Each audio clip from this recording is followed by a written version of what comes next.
याद रखना, कोई भी इच्छा को रोक नहीं सकता, और सत्य तभी होता है जब इच्छा रुक जाती है।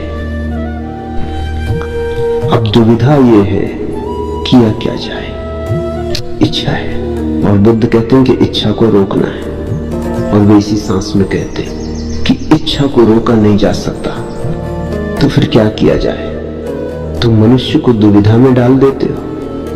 वे इच्छा में है, निश्चित ही तुम कहते हो इसे रोकना है, और फिर तुम कहते हो इसे रोका नहीं जा सकता। तो किया क्या जाए?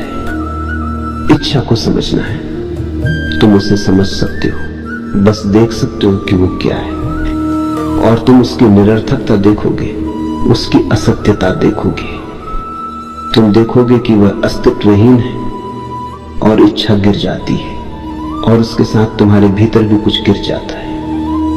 इच्छा और अहंकार परस्पर सहयोग में अस्तित्व में रहते हैं। वे एक दूसरे को सहारा देते हैं। अहंकार इच्छा के बिना रह नहीं सकता, इच्छा अहंकार के बिना रह नहीं सकती। इच्छा अहंकार का प्रक्षेपण है, अहंकार इच्छा का अंतर्ग्रहण है। दोनों एक ही घटना के दो पहलू हैं। जिस दिन इच्छाएं रुक गई, मैंने अपने आप को बहुत निराश और असहाय पाया।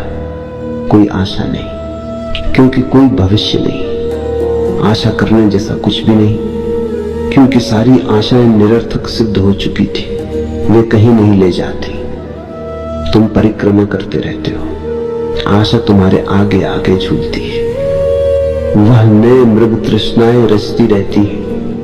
वह पुकारती है, आगे बढ़ो, तेज भागो, तुम पहुंच जाओगे। पर तुम चाहे जितने तेज भागो, तुम कभी नहीं पहुंचते। इसीलिए बुद्ध इसे मृग तृष्णा कहते हैं। ये उसी क्षितिज की तरह है जिसे तुम धरती के चारों ओर देखते हो। वह प्रतीत होता है, पर वास्तव में है नहीं। तुम उसके पास जाओ, वह तुमसे दूर भागता है। जितना तेज तुम दौड़ते हो, उतनी तेज वह दूर होता जाता है। जितने धीरे चलो, उतना धीरे वह हटता है।